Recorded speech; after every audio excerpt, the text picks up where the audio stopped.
North Carolina A&T and Mississippi Valley State could be in some major trouble. They've just been connected to a gambling ring that has been fixing games on a professional and collegiate level.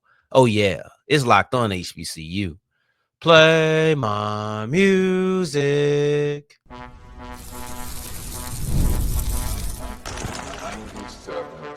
You are Locked On HBCU, your daily podcast covering HBCU sports. Part of the Locked On Podcast Network, your team every day. What's going on, family? Welcome back to another episode of the Locked On HBCU podcast, your number one daily one-stop shop for everything HBCU athletics, Monday through Friday. Part of the Locked On Podcast Network, your team every day. And I, of course, am Darrion Gray, a.k.a. the Mouth of the South, Texas Southern alum and former TSU Herald Sports editor and current contributing writer at USA Today's Saints Wire. Thank you for going on this journey with me. Make a Locked On HBCU your first listen of the day every day. And remember, just because the mic cuts off does not mean that the journey is over. Just means it's time to follow me on Twitter at South Exclusives. Starts with an S and ends with an S. Today's episode is brought to you by Game Time. Download the Game Time app, create an account, and use the code Locked On College to get $20 off your first purchase. We'll wrap up today's episode with a look at the difference in National Signing Day in 2025 compared to previous seasons, which will include what I believe to be a larger class for many HBCUs. In segment 2, Tennessee State is stepping out of the Southern Heritage Classic, and in my opinion, there should be serious conversations about at least postponing the SHC. However, I'll give full transparency right now. This is my second episode that I'm recording. I previously recorded a Tennessee State season in review episode. All of that needed to be pushed back because of the major scandal that we're dealing with, and I did not want to waste any time getting to it.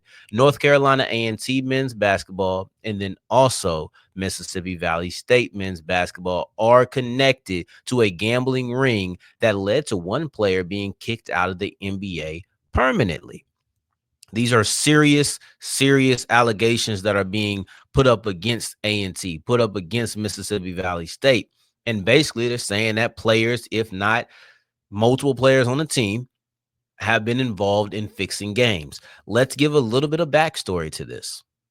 You may remember a couple of years ago, you found out who Jontay Porter was. Many of us had no idea who Brother Porter was until he got caught gambling. It is funny because there became a really uptick in players being caught gambling. You had Calvin Ridley, who was putting money on his own team, which I still don't love that he got suspended for a year, but I guess the rules are the rules. I think it was not Jahmyr Gibbs. I can't remember his first name, but Jay Williams out of, not Jay Williams on ESPN. The dude's first name starts with a J. And God, I wish I remember his name. It's from the Lions, though.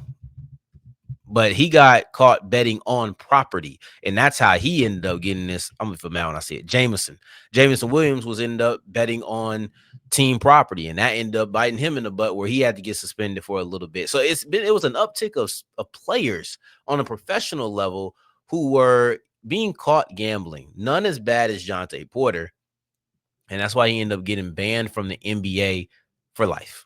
I remember it was a big deal because people were talking about bridges and all of those things. But that ring that he was connected to wasn't just him. It was a gambling ring. And I learned more about it as I'm researching this, because at that moment, I didn't care about why he was getting suspended. I knew the gist. He was betting on NBA games as an NBA player, and he couldn't play in the NBA any longer ever again, no matter what happened. Cool. That is all I needed to know. But now I have a tad bit more information, and apparently he was in debt and he was involved with a gambling ring. That same ring has now been connected to North Carolina A&T and Mississippi Valley State. The way that they connect this ring to these two universities is accounts that were attached to the ring also have suspicious or have been flagged for suspicious betting on A&T and Mississippi Valley State games. They did not say what Valley game it was in the ESPN report about it, but they did give North Carolina A&T the North Carolina A&T game. It was January 9th versus Delaware. Now, here's the thing. I can't speak for Valley because Valley has said nothing. And I think in general, we can only imagine what type of sanctions are going to come down. However, I will speak for North Carolina A&T because it appears that this is connected to the A&T suspensions. We discussed this on yesterday's episode, the 631. That was a decision that I applauded because I said, yo, this is your top two scorers. And you decided, look, you guys had conduct detrimental to the team or whatever, however he phrased it. That was a bold move. It probably wasn't easy.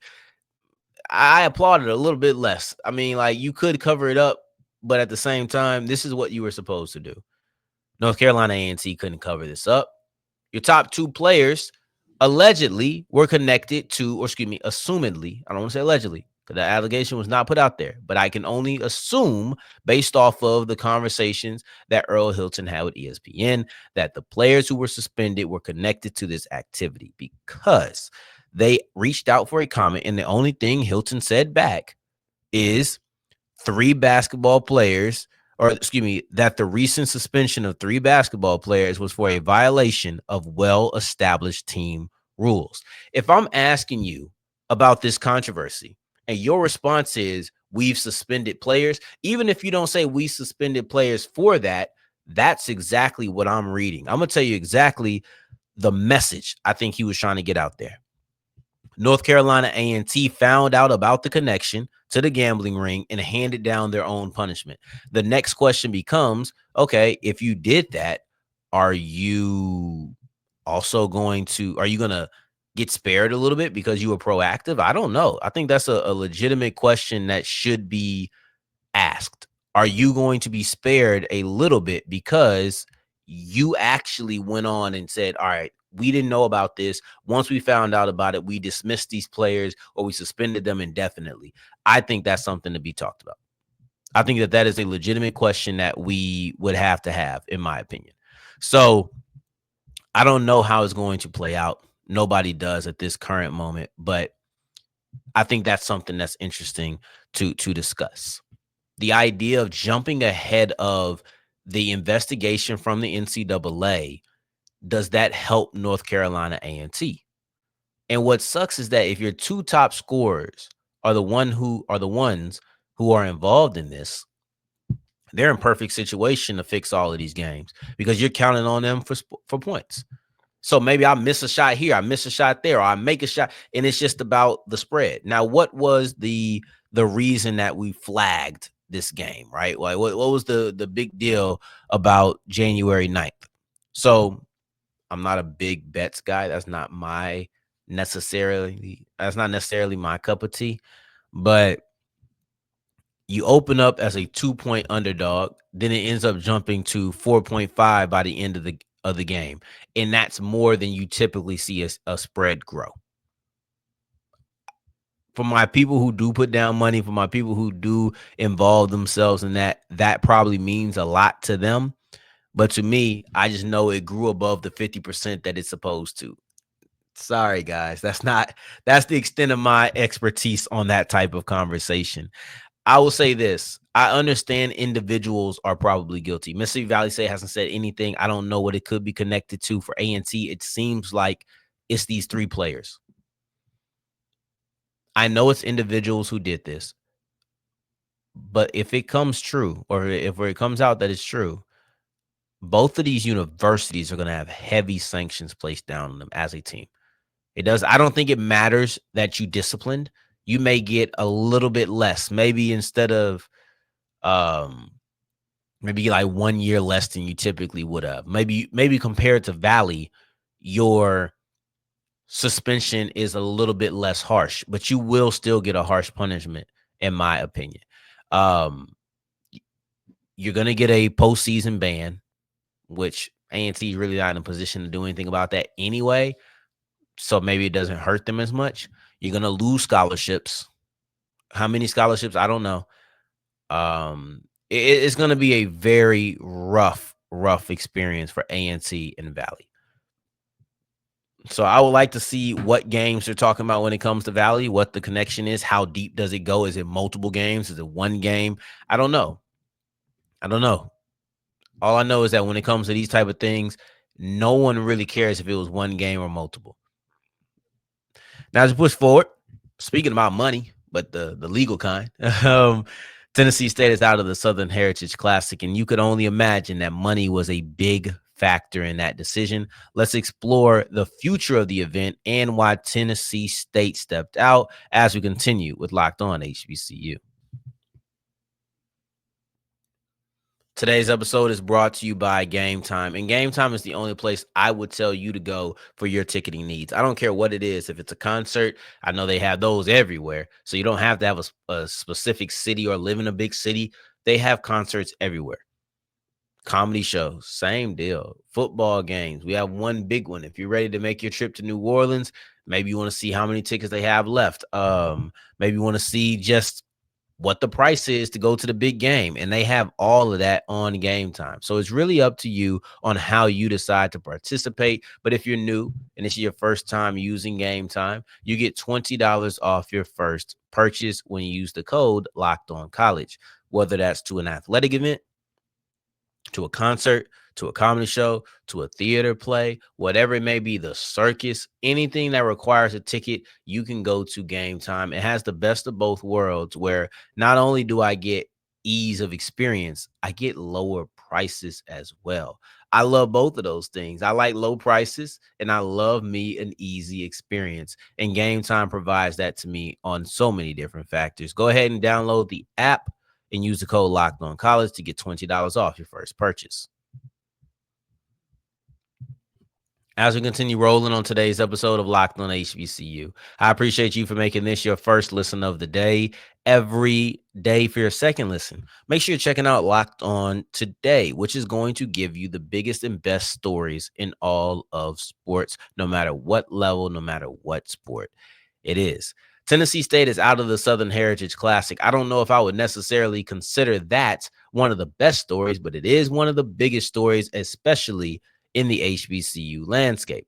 I don't know if we should see the Southern Heritage Classic continue. I really don't. But before we get into that, I want to talk about why Tennessee State even left this game.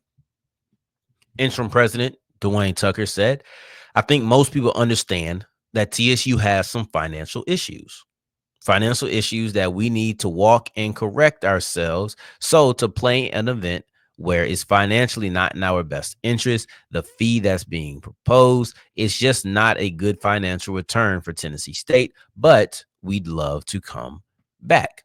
So apparently the offer on the table was 5-year, $400,000. Here's the thing. It's hard to dispute anything that Tucker just said. It's hard to dispute anything that Tucker just said, because look at that first part. I think most people understand that TSU has some financial issues. That has been well documented. I think the money that is owed to Tennessee State University is something that's been well documented. Even if we don't know all the details, some people know more than others. I think most of the people who are connected to HBCUs are aware, at least, that the fact is there was money that Tennessee State was essentially robbed of. So, boom, start off with a fact, but use that fact as a basis. Financial issues that we need to walk and correct ourselves. So to play an event where it's financially not in our best interest, it don't make sense. Boom, that's my part right there. It don't make sense. If I'm struggling right now and everybody knows I'm struggling, why would I go do something that doesn't properly compensate me? That's the thing. It's very difficult to argue with Tennessee State's decision to leave the Southern Heritage Classic, because they said it, like Tucker said, they have money issues right now. This isn't providing me with good financial compensation. What is the reason to do it? Because we always have? Nah. Like, we always been getting robbed. I'm trying not to get robbed no more. I'm trying to get my financials in order. So it's very difficult to argue with that. I'm not going to be the one who tries to do it. Maybe you could. But Like you said, it's just not a good financial return. What I thought was interesting is that he left the door open for a return. He said, we'd love to come back. Now, what makes that interesting is who says there's going to be a Southern Heritage Classic to come back to? Tennessee State leaves the door open to return to the Southern Heritage Classic by saying, we'd love to come back. But who says there's going to be something to come back to? The Southern Heritage Classic is not the Orange Blossom Classic for me. And that has nothing to do with the history of the event. This has nothing to do with how the event is viewed. It's simply who plays in the game. When it came to the Orange Blossom Classic, they're used to a revolving door of sorts. There was a constant in FAMU, which I do believe was missed clearly. I do believe going into the event, it was like, something is missing. I wish FAMU was here. They weren't, but at least we always knew it was going to be a revolving door anyway. Outside of Jackson State playing 3 games in a row, this was a team or an event where we saw different teams come in on a yearly basis. With the Southern Heritage Classic, it's Jackson State versus Tennessee State. When JSU stepped away, that was one thing. I could tolerate it. I could manage it. But now you're telling me Tennessee State stepping away too? So now you're going to have a Southern Heritage Classic with neither one of your teams that is truly the Southern Heritage Classic? It was Jackson State versus Tennessee State for 30 years. Then Tennessee State got a new opponent for 2 years, and now they're stepping out. What you going to do, give it to Arkansas Pine Bluff? I wouldn't like that. Then it just seems like you're chasing something. I would say one thing that helped the Orange Blossom Classic win over myself was they had a great game scheduled.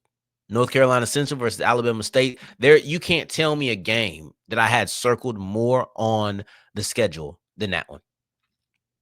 And it was week 1, so I'm assuming full health. There's so many aspects to this. That was a great game. Having a great game scheduled definitely helped the Orange Blossom Classic carry on. The reason I even make the distinction is that I was happy that the Orange Blossom Classic continued because I thought that it was an event that had some legs to stand on. The thing about it is, I don't know if the Southern Heritage Classic does. They have 2 legs to stand on, and they both broke. Ironically, I don't mean broke as in no money, but ironically, the financial status is what brings this conversation to the forefront. JSU stepped away from money. Now Tennessee State stepped away from money. I'm sure FAMU had some sort of financial reason for stepping away from the Orange Blossom Classic, but I will say that Tennessee State and Jackson State are much louder. Tennessee State and Jackson State have vocalized, we ain't getting paid, so we can't be here. I won't forget this from Tennessee State. I didn't forget about it from Jackson State. I think that's what happened with FAMU, but I'll be telling you a lie if I told you I remember concretely the exact reason why FAMU stepped away, if we even knew it, or if it was just something that was kind of hush-hush under the radar. In this situation, guys, I think that the Southern Heritage Classic should think about stepping away for a season, maybe 2. The 2 teams who built this event, JSU, Tennessee State, they both left because of lack of compensation. Maybe you need to get your financials in order. We talk about Tennessee State needing to do that, which they are, and that's part of why they left. But maybe you need to go get it together so that you can come to JSU, you can come to Tennessee State and say, this is a better financial package. Can we bring an old thing back? I don't see the problem with that. I actually would suggest it. I think it's for the best, to be honest. The Southern Heritage Classic is Jackson State versus Tennessee State. You lose both of them, you're putting on a makeshift game that really shouldn't be a Southern Heritage Classic. It should just be another game. You'll probably still have it in Memphis. It's going to be weird. Like, it just don't make sense to me. That's my personal opinion. And no matter what you do, no matter what game they put together, unless it's just absolutely crazy, like I think North Carolina Central versus Alabama State looked coming into the season, unless it's something like that, this Southern Heritage Classic is just going to feel like a consolation prize. So we'll see. Anyway, let's push forward to the future. let's push forward to the future, which is National Signing Day. That's coming up this week on Wednesday, but it's going to be different than it was in years prior because you're going to see a bigger class for many HBCUs. Let's look at that as we continue with Locked On HBCU.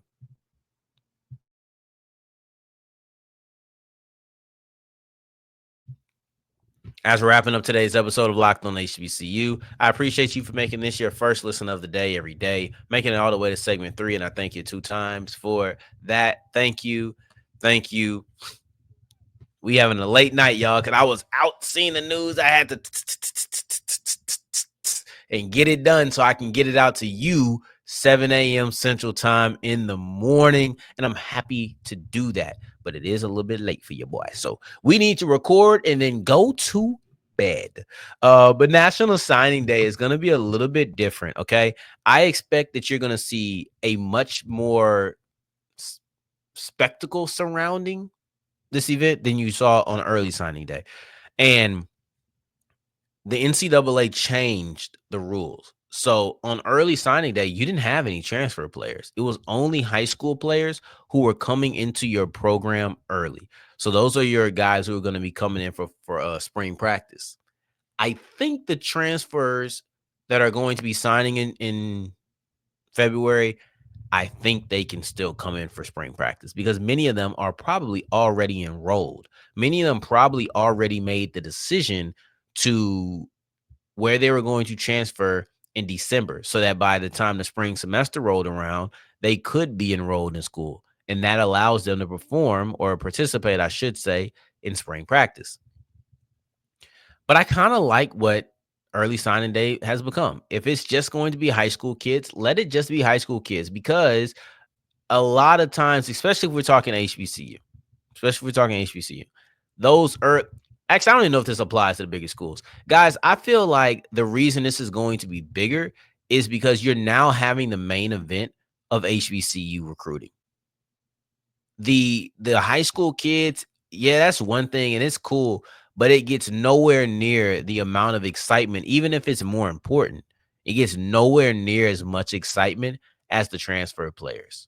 It doesn't. And I kind of liken the transfer portal to late round draft picks when you come into HBCUs because a lot of it is, oh, where they went to school? Oh, they went to school in the SEC. Oh yeah, we about to have us a dog. Don't let it be an SEC school that's good, right? Like Missouri is usually okay. Don't let it be, oh yeah, we're getting this defensive back from Alabama. The first thought is, well, if Alabama recruited him, he got to be a dog. It's a lot of potential. And that's why I say late round, because once you get into the late rounds in an NFL draft, most people do not know these players. Most people are not draft experts. Most people are not scouting. Most people are not doing a lot of things. So when they say, look at this 6'5" offensive lineman from Penn State, interesting. Penn State. Okay. I know Penn State. He probably going to be something. That's how it is in a draft. And it's not too much different in the HBCU world, right? Like I think Phillip Webb gets a lot of boost from being an LSU guy. So I feel. And he was able to deliver on that boost, but I think he received a lot of boost from that. Ain't no shame about it, in my opinion.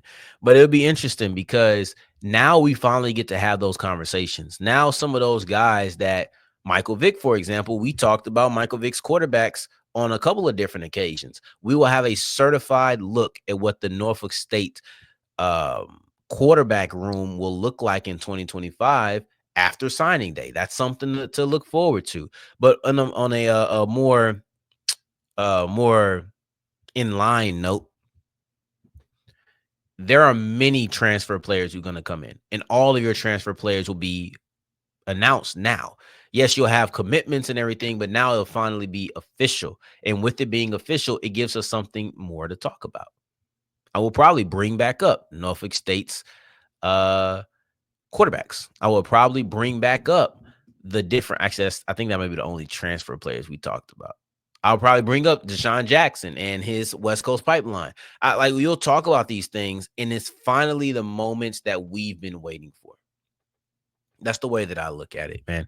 This is going to be very interesting. Let me speak very briefly about what the rest of the week will look like, because it's not too much. But I have one episode in the tuck, essentially. I have one episode, which is Tennessee State season in review. Because that is a 3-part segment or a 3-part show that must go together, there was no, let's just insert this gambling ring. I don't know when that'll come out because there are things that are just happening. It feels like things are developing quickly. Matter of fact, by the end of the day, we may have more information about the gambling ring. We may. So I don't want to guarantee when that episode is going to come out, but it's going to come out. I promise you, it's going to come out this week, even if it gets all the way to Friday. The latest I'll put it out is Friday. It may come out tomorrow. I don't want to guarantee anything because the world is kind of shifting around.